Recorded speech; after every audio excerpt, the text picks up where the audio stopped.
Yeah, found it.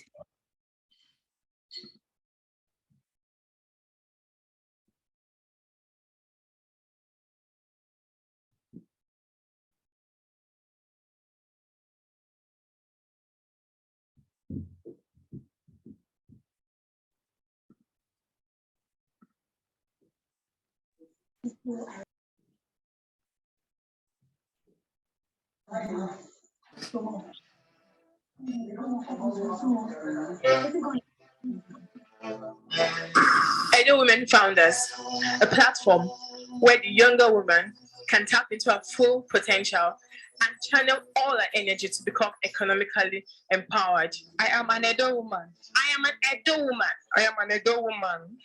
I am an Edo woman. I am an Edo woman. I am an Edo woman. I am an Edo woman. I am an Edo woman. I am an Edo woman. A woman to be praised. I add value. I can make thoughts become action. I put my mind to work and I am unique. I am not just the time bomb, I am the explosion who stretches out her hands to empower the young ones. I'm a voice to be reckoned with, to remind the Edo women of their potentials. I'm a superwoman. I am capable of turning the ordinary into the extraordinary.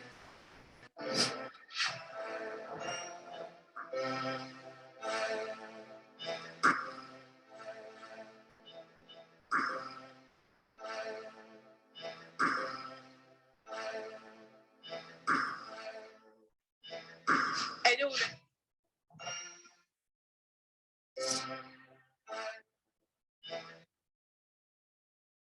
Wow, thank you so much for watching that, and I'm so excited this evening. And again, please, ma'am, Dr. Tonya Blackmore, please, if you can help me to share the video to Facebook, because I'm trying to do that, but it seems that it's not working. Thank you so much, ma'am. So I think we can start now. Before I present and I declare this room open, I just want to say a big thank you to everyone here. And I know you just decide to be here not because you don't have somewhere to be at this moment or you don't have other things to do, but you just take it as a nice thing to be here. So I appreciate that. And again, I hope we are all going to enjoy this evening. Yeah, so a big thank you to Madam Peace Daves for coming. A big thank you to Madam Regina Laban for coming. A big thank you to Coach Janine. Thank you, ma'am, for coming. Also, another thank you goes to Madam Stella Ogba for coming, and Dr. Tonya Blackmore, thank you for coming. And again, a big thank you goes to our guest speaker for this evening. She actually came in even 15, immediately I came, she was already there. So thank you, ma'am, for coming. I really appreciate your presence. It means a lot to me and to the entire organization. Thank you for coming. And thank you, a big thank you also goes to Infinix Hot, I think 1OT. Thank you for coming. I hope we are going to have time to see the faces of each and every one present here this evening. So thank you so much.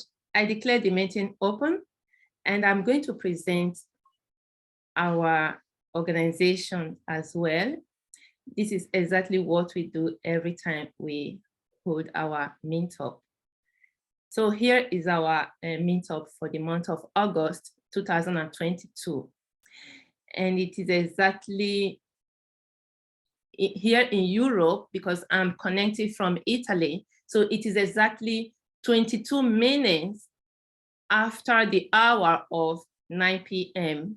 So good evening, everybody. I'm Imarena Lilian Ehigie. Please, we will be registering today's meeting. You can decide to show up on the video or switch off your camera but we kindly advise you to put on your camera since this meeting will be very interactive. On behalf of this organization, thank you for taking your time upon your tight schedule to be with us this evening for our meetup.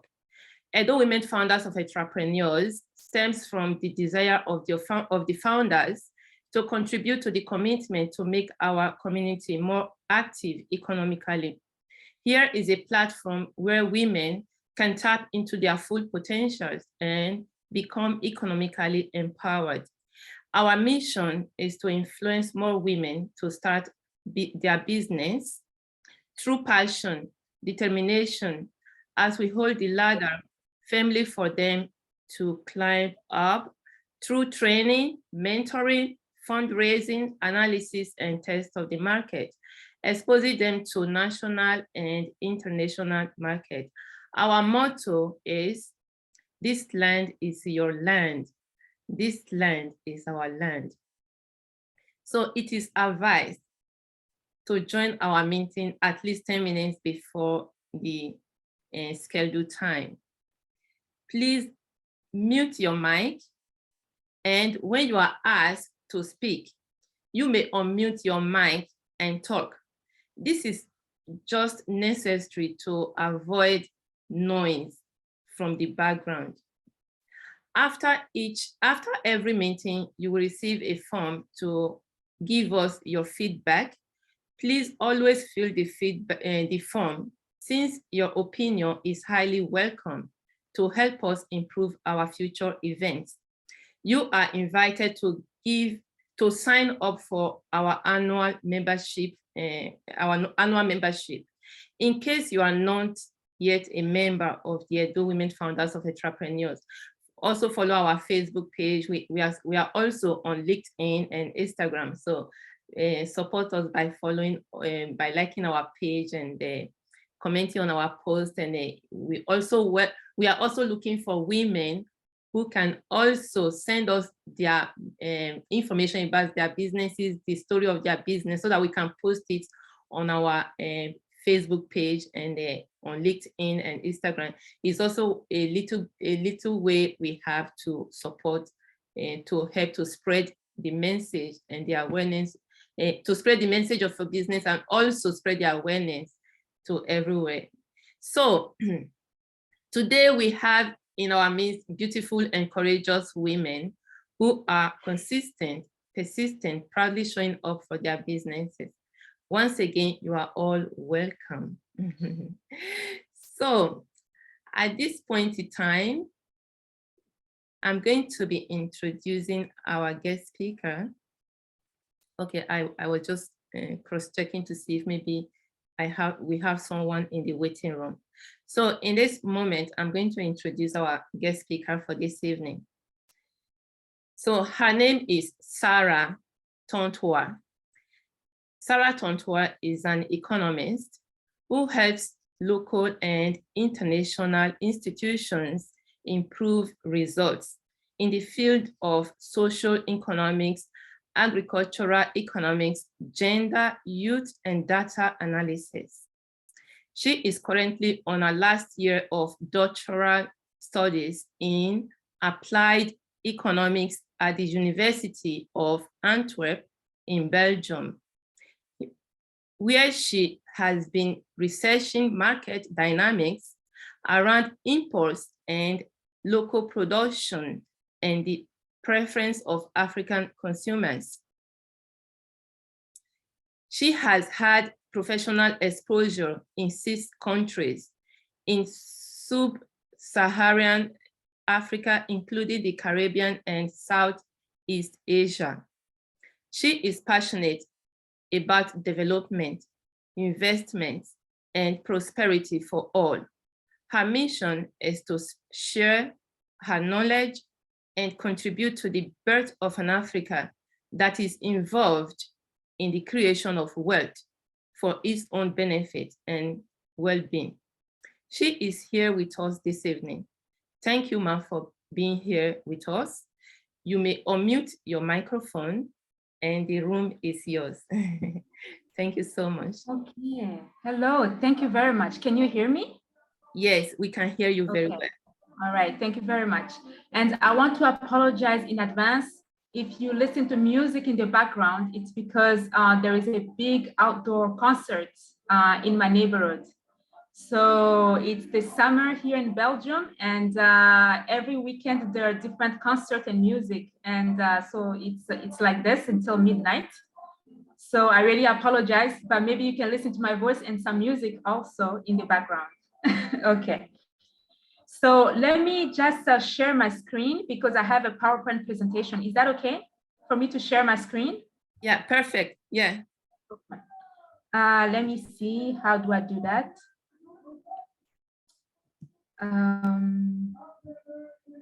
You have to share, then I'm going to receive a request to permit your okay, I say you sharing share. it. Okay. Yeah. Okay, it's perfect. You can see it? Yeah, yeah. Okay, so I need to make it a presentation mode. Voila. It's fine? Yeah, it's beautiful. Okay, all right. Thank you very much. Again, thank you for welcoming me, and thank you, my sister, for inviting me. I think that for the history, we met, you and I, in 2000, I think, was it 2009 or 2018? I'm not sure. We met at the European Parliament. Yeah, and we went for, there was an event about Africa, and I was attending, and then you were there too. And we had lunch together, and we've been since following each other on Facebook, and we kept in touch. So, and at that time, you told me about the work that you're doing. So it's just an honor for me to be invited and to meet with my beautiful African sisters from Nigeria and all over. So thank you. My name is Sarah Tontoa. I am from the Democratic Republic of the Congo. And as she explained earlier, I am completing my PhD here in Belgium at the University of Antwerp in Belgium, and where I'll be done actually this year. It's my last semester, so I'll be done in December, January of next year, and where I'll have my degree in applied economics. So I am a mom. I'm an advocate for development and gender policies. I've had development exposure and work opportunities in many countries in Sub-Saharan Africa. I haven't been to Nigeria yet, but I'm looking forward to coming. So maybe with your invitation someday, I can get the opportunity to come there and to be there. Okay. So when I chose the topic of this talk, African women and investments, and it pushed me to take a historical view about where we are as women, right? So I tried to look at like where we are as women globally, and also to situate the situation of African women within that context. So when I was thinking about it, I think that you may disagree with me, but I think that the plight of women historically, as we are today, it's a story of hope. I think we can agree that you and I are living at a time when women advancement is really real. If we look at indicators of development, that we are living at a time when women have more capacity for development. Globally, there are more and more women who have access to education. I think that the global rate of primary schools education enrollment is 90% for boys who become men, and then 89% for girls who become women. So that gap is closing in many ways. If we look at access to healthcare, I think that in this time, in this 21st century, and in this past few decades, we are living at a time when there is a lot of resources and access and information of addressing women's health. So from the time we are born all the way to old age. So you have resources addressing women's health when they are teenagers. We have resources and knowledge addressing reproductive health, prenatal care, postnatal care, women's health, the whole spectrum, and even women like in menopause and retirement, and even after that in older age. So our mothers and our sisters decades ago did not have this opportunity. So in a way, we are living at a time when we are very privileged. If we look at the social and economic empowerment of women, we are also living in a time when these indicators have really improved. We see that all across the world and also in Africa, there is more and more political and social agency of women. And there is also access to technology, right? So I'm in Belgium and my sister, you are in Italy, and then all of you are all over the world. So we have access to technology, which our mothers and our grandmothers could not even imagine the kind of access that we have today. So there is progress. So when I was thinking about that, I said, well, yeah, if we look at data and we look at what we've been able to accomplish for this time, like in summary, really, the women who lived even 5 decades before us, like could not imagine how far we have come, right? If I look at my own life, my mother, the difference between the generation of my mother and my own, and the difference between the generation of my grandmother to my mother and to myself. So like when we look at the generation of women, we can clearly say that living in this time and age, we have a lot of access and a lot of privilege.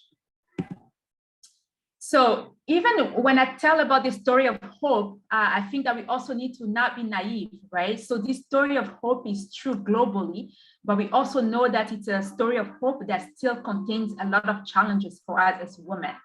So we can say that, yes, women are working, we are present in the workforce, but the gender pay gap is a reality, right? So this is the difference between how on average women are paid comparing to men in the workforce globally. And when we look at that, we see that the gender pay gap is 24%. That's separating men and women. It's 24% globally, all across the world. The gender pay gap is 13% in Europe. What's separating how much on average European women are paid in Europe versus men.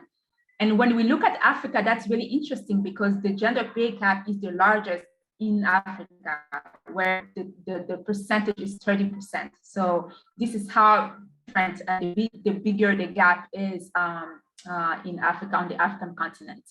So the source of this data is UN Women. If you're interested, you can also explore the website on your own to see a bit how they situate the gender pay gap all across the world. So yes, women are working, and when now we look at Africa, so that was globally, but when we look at Africa, yes, we are the generation of access and opportunities. Yes, women are working, but most women, a lot of us women are trapped in low paid and poor quality work. So like we work a lot and we work really, really hard, but then the compensation that women are receiving, and African women are receiving, it does not really equate to the level of labor and how hard they work. So 89% of African women are in the informal sector compared to men, which means that the informal sector, where so many data and indicators are not captured, they are less protected, and there's a lot of volatility and insecurity, job insecurity. Most of the women are also in the work of the women, African women in particular, remain in the agricultural sector. And in here, we see that 59% of women's work is in the agriculture sector compared to men in Africa. And across Africa, across sub-Saharan Africa, women still do most of the unpaid labor, unpaid care, domestic work, and the work that is not paid for. The hard work that we do and that is not paid for all across Africa, this level of work is done by women compared to men. So yes, in a way, we are happy that there is advancement and women are working, but at the same time, women, and particularly African women, are trapped in those low quality work and poorly paid, and the kind of domestic work that does not really provide economic security compared to men. When we look at health, the data also show that African women bear the most burden of disease and the death. So that's a bit sad because this data has been trying to move, but it's moving very slowly and it still persists. So for example, if you look at maternal mortality all across the world, African women account for more than half of all maternal deaths in the entire world. So that's quite significant. So I was looking at data. If you look at maternal mortality, how many women die as they give birth or because of giving birth. In Europe, you have 20 women out of 100,000 women will potentially die because of complication, maternal death. And particularly in sub-Saharan Africa, in our countries, it's 480 women will die out of 100,000 women because of maternal mortality. And this ratio of African women dying is the highest when you compare with the ratio of maternal mortality all across the world. The highest region where women die the most is in Africa. And when we don't die, well, because of all the cardiovascular disease, so the other disease that really you get as you get older. So African women bear most of the burden of those diseases. And this is because in many places where we live, be it in the urban or rural areas, there is a lack of skills of health facilities and skilled health workers. And even in places where we can afford, we have access to health facilities, the cost is very high. I don't really know about Nigeria, but I know that in the Democratic Republic of the Congo, where I'm from, if you don't have the actual money to be able to pay for healthcare, you will literally die because all those insurance schemes and the way the social sector is structured is really not supportive of people's lives. And the majority also of modern healthcare facilities and support is concentrated mainly in urban areas in Africa. So leaving women who live in the rural areas out of support, basically. So, and for me, even if you live in the urban areas, you know, when I go home, it's still the capital city, but if you don't have the capacity to pay for a very, very high healthcare costs, and then there is no difference even if you were living in the rural or the urban areas. So these are challenges that still plague us as African women, regardless of like where we live. So the question then is that what can we African women do about it? Where does change come from, right? So I was wondering, where does change come from? Because these are all challenges. And I was looking at health. What do we need in terms of health? Well, in health, we need investment. We need investment in maternal health. We need investment in health, or in the health of the current generation of women and in the health of the future generation of women. We need policies that can target and really address gender discrimination, sexual violence, physical violence, and so forth. We need policies.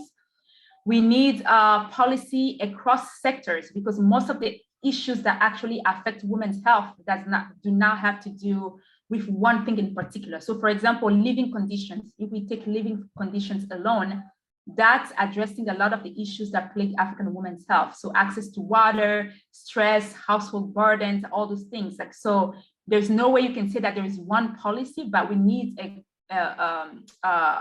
menu of policies that can target issues that affecting women across different sectors. We need sustainable approaches to be able to target these problems at the root level. Most of the time, what's being done in most of our countries, like to address the problem at the surface. But then we need, if we really want to make advancements in terms of like women, we need to target these issues at the root level.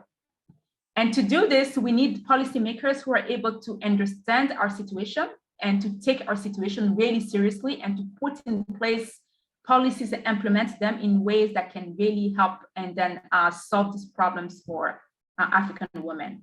But how do policymakers get into power? How do they have decision-making ability? They are either voted, they're voted by us, or they're appointed by people that we vote. So when we ask the questions of where does change come from, it's coming from us, because these policymakers are voted either by us or they are appointed by people that we vote for. So we have a responsibility in putting in place people who can actually implement policies for us. If we look at economic rights, it's also the same thing. What do we need? We need policies that support women's rights. We need to create stable economy and strong jobs. We need decent work and social spending. We need to reduce barriers that plague and keep women outside of social services. But at the same time, let me just reduce this. Okay. And we know that even for women who are working, when they get older, they get to the pension age, those women are less likely to receive the benefits that comes with the pension. And even when they are paid, African women, their pension is usually lower than the male. The men who have done the same work and with the same level of qualification.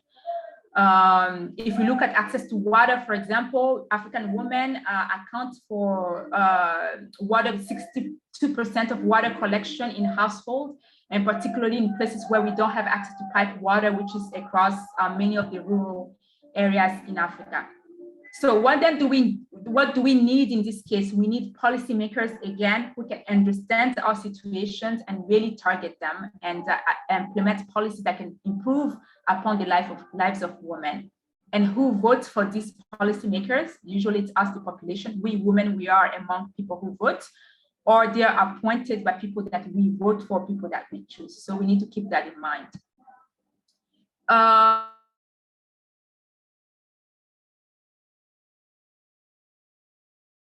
The largest proportion of the poor all across the world, like the largest, when you compare that by gender, it's women are the largest proportion, a majority of the poor. But in Africa, it's also more particular because African women are more poor than African men. So if you look at household data across 37 sub-Saharan African countries, you see that African women are mostly more vulnerable and more poor than African men, regardless of the situation. But the good news is that for women who are educated and women who African women who are educated and African women who have some level of income security, these tools can allow them to bypass some of these challenges that we just named. So education is a very important tool that can be used in order to make a way for African women. So that's the global story of women and then how it relates to African women. And then the last part of my talk is about investment. If we know that education allows women, African women, to bypass many of these challenges, we know that economic security also allows women to bypass some of these challenges.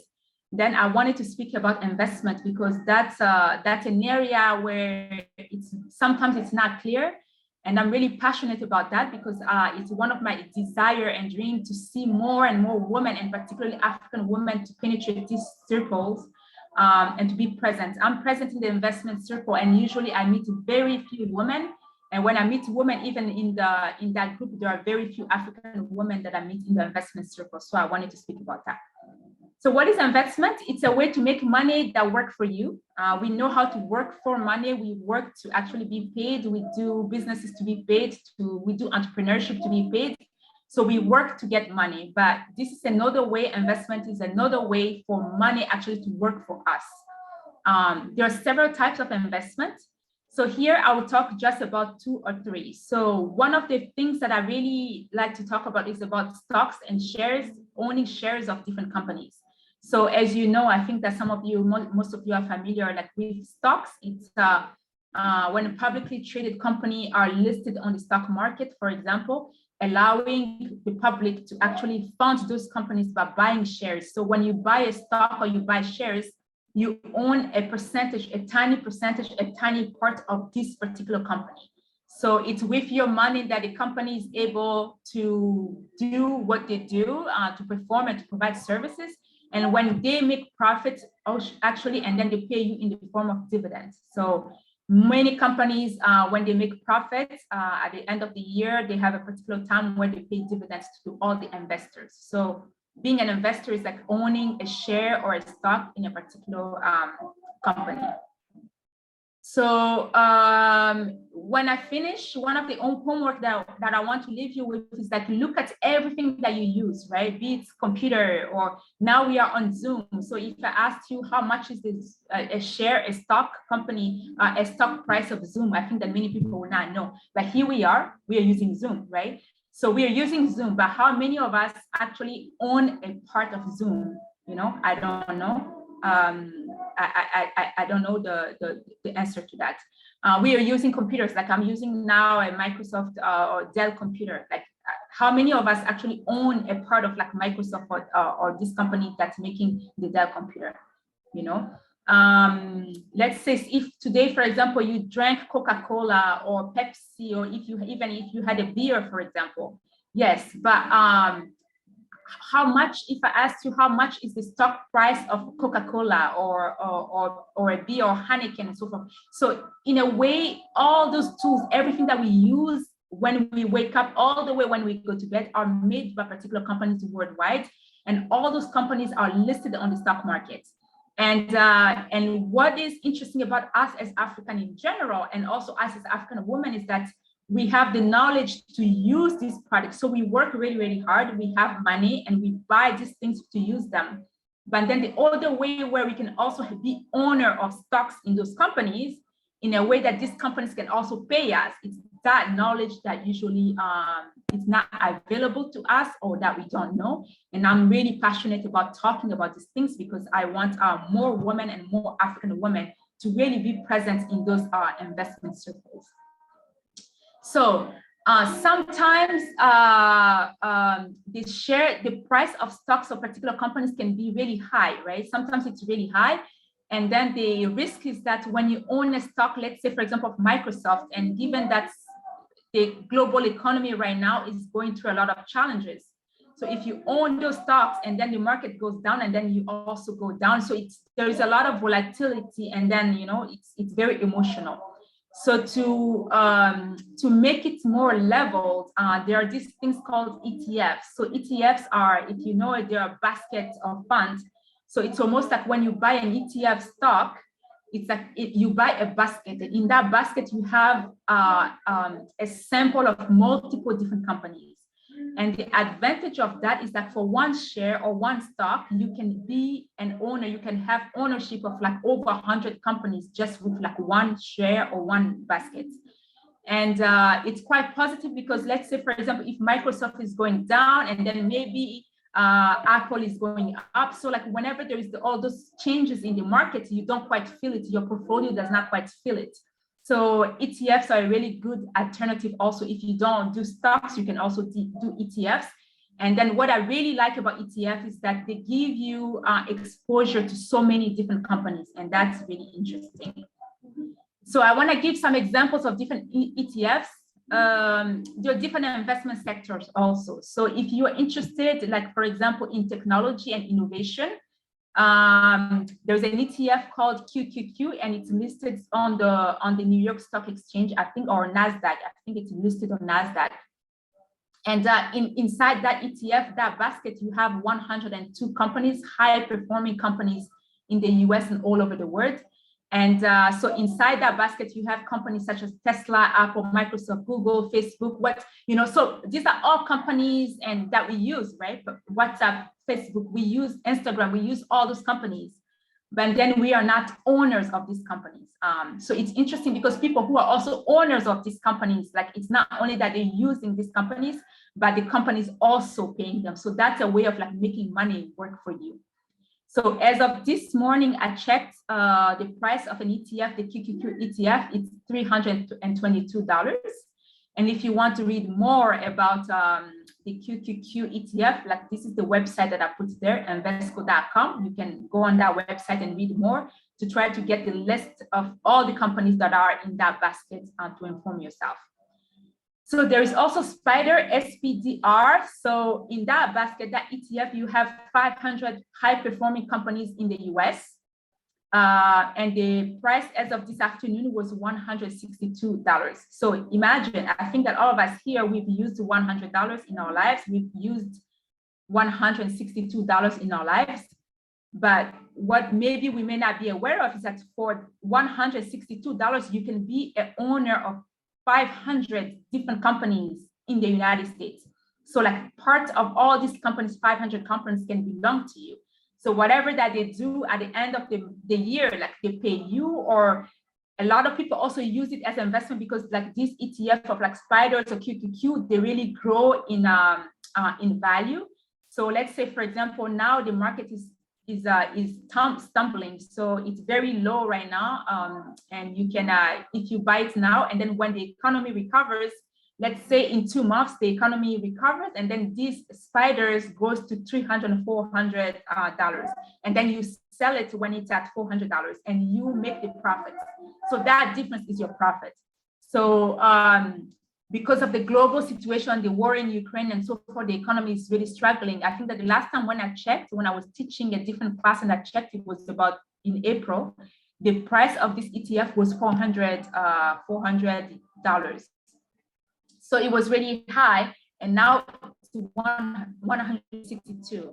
And then when the economy recovers, like it's gonna go back to 400 or even more. So like, and when it goes up, you sell at a higher price. So the whole thing, the stock market principle, which is that buy low and sell high. So this is like right now it's like really low.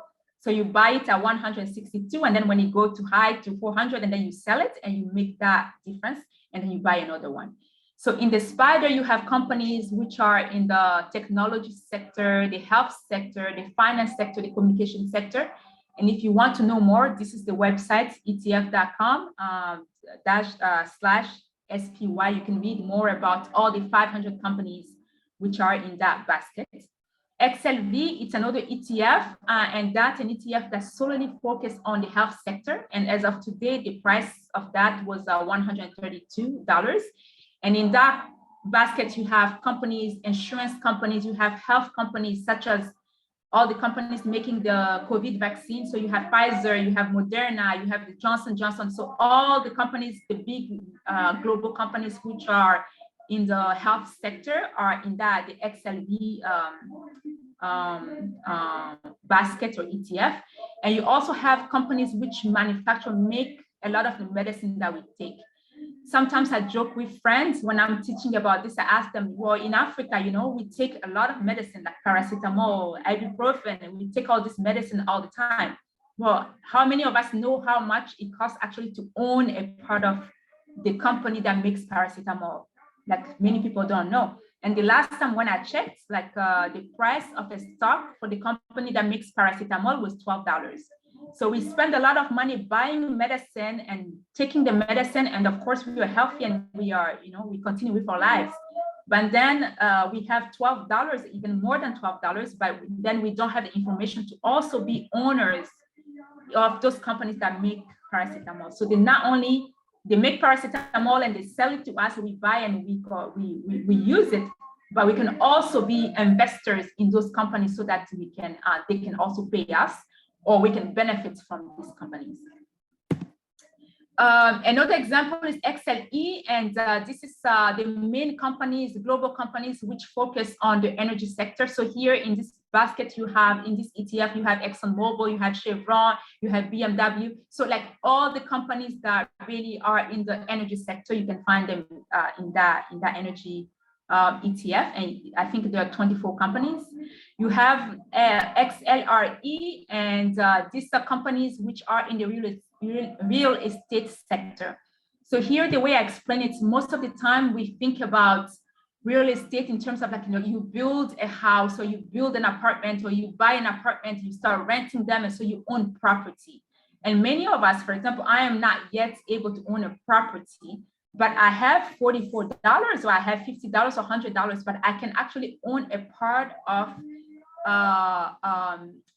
the ETF that focuses, that gives me exposure to real estate all over the world. So these are the big buildings and apartment units all across the world, in New York, in Shanghai, in Europe, in London, and so forth. Those companies are all in the XLRE ETF, and the price right now as of today was $44. So I may not be able yet to buy an apartment to rent it out, but with $44, I can actually be an investor in the real estate, which also is kind of like the same thing. Because if you own a building, then it comes with a lot of responsibility and all of that, which is not bad, but also you can actually have ownership of some of those buildings indirectly through the ETF real estate sector. XLK, for example, as you see on your screen, it's an ETF that focuses on technology companies. Remember at the beginning, that a bit earlier, I talked about QQQ, and the price is $322. But if, for example, you are interested in technology companies and that ETF is the price of that ETF is too high for you, XLK is an alternative. So it has all the companies, the technology companies, which are in the QQQ basket, but then at a lower cost. So like here, you can still have access, exposure to all those companies, but for a lower price at a 148, as of that was the price of this afternoon. So the reason why I'm telling you this is like, I like to have these conversations because I'm in that space, and I do a lot of things in this space, and then it's just, sometimes I'm the only one, you barely see women, and then when you see women, rarely you see African women or African people in general. So it's one of my passion to talk about these things a lot, so that many of us can also engage in those spaces. Another way also to make investment is through cryptocurrency. This one comes with warning. There is a lot of volatility when it comes to cryptocurrency. In many ways, to invest in the stock market or to own ETF and so forth, to have shares, it can be difficult. I don't know how it is in Nigeria, because most of our countries in Africa have a lot of challenges economically, and then the economic landscape in our countries is not really structured. So like most of the times we cannot directly own shares the way Westerners can do. We have to go to different alternatives. But cryptocurrency, the beauty of cryptocurrency is that it's accessible to everyone everywhere, without any challenges. Like everyone, if you find a reliable platform, you can just with your phone, you don't need to go to a person, you don't need to invest to a person, you can just download an app on your phone and acquire your cryptocurrency. And the beauty of this also is that, let's say, for example, if Bitcoin is at 32, the last time I checked, it was at $20,000 or $32,000. And if you don't have 32,000 to buy an entire Bitcoin, and you have $5, you can still access Bitcoin or cryptocurrency for $5. So everybody can access cryptocurrency based on level of income. And but this one, I think that it deserves like an entire lesson. Sometimes I teach cryptocurrency from the beginning all the way to the end for people to understand. But the point of here is not that I was going to teach it, but I'm just speaking about it. So it's really important to do your own research, because there are a lot of scammers also in that space, because it's open to everybody. So, there are a lot of scammers and people who just try to take your money away. So it's important to do your own research, to invest in a cryptocurrency, not because someone has told you, but you have done your research, you invest in something that you really believe in. And then one of the criteria also is that you need to invest in something that you are capable to lose. So for example, if all you have is $500, and then you go and then you buy a particular cryptocurrency because someone told you that it's going to be increasing value, but then it does not, and then you lose all of your money. So there are all those volatilities. There is very high volatilities when it comes to cryptocurrency. So it's really important to not invest in it because someone has told you, or because something is making the buzz on the internet, but because you have really researched and you know what you are investing in, something that you believe in. And usually when you see a lot of hype, I have to say it, when you see a lot of hype on the internet about a particular cryptocurrency, usually it's there is a scam behind it, because it's like people who invest and then they make a lot of publicity and they want more people to invest.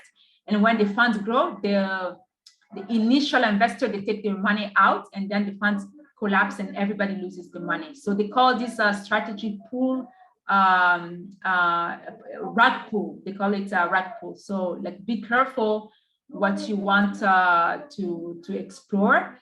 But in reality, also people, if we take like a Bitcoin, for example, when Bitcoin was launched in 2000, I think 2009 or 2000, back in the days, people who invested in it became millionaires and so forth. So it's all about information, and you need to do a lot of reading and inform yourself really well. So for traditional investment, how do you do it? You find a reliable platform, you open an account, you fund it, and you start to invest. It's very simple. Regardless of where you are, like if you are in the West or in the United States, you can do it. It takes 5 or 10 minutes. Everybody can do it. You don't even need to be an adult. Like children can do it. My son started to like own his stock when he was like 7 or 8 years old. It's like everybody can do it. So it's really not a big deal. I know that in Africa, sometimes we have the tendency of taking information that's just easily accessible and to make it really complicated and to try to take money from people, but really it's not a big deal. So you need to really inform yourself. I mentioned children. It's really, if you are choosing a platform, for example, or an investment platform, it's important to ask also them about a custodial account for children. So this is a custodial account. It's a typical investment platform, but it allows children to also make investments.